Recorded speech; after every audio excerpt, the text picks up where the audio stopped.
कऱ्हा नदी काठावरती उत्तराभिमुख असलेलं मोरगावचं मयुरेश्वर मंदिर हे दगडी शिल्पकलेचा एक उत्तम नमुना आहे। मोरेश्वराच्या बेंबीमध्ये हिरा, डोळ्यात माणिक आणि डोक्यावरती नागफणी अशी ही श्रींची विलोभनीय मूर्ती। या मयुरेश्वर मंदिराचं ही खास वैशिष्ट्य आहे। साधारणपणे भारतामध्ये शंकर उपासक आणि शिव मंदिरासमोर नंदीच्या मूर्ती असल्याचं पाहायला मिळतं, परंतु मोरगाव हे गणपती संप्रदायातील एक वेगळं स्थान आहे।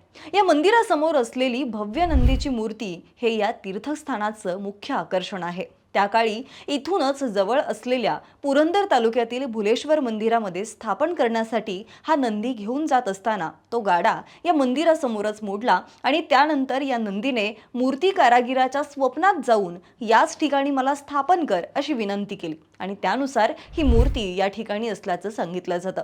सध्या गणेशोत्सव सुरू झालाय आणि त्यामुळे या गणेशोत्सवामध्ये आपण विशेषभरी या चॅनलवरती अष्टविनायकांची माहिती रील स्वरूपामध्ये जाणून घेणार आहोत आणि त्यामुळे आत्ताच विशेषभरीला फॉलो करा आणि ही माहिती कशी वाटली कमेंटमध्ये नक्की सांगा। धन्यवाद।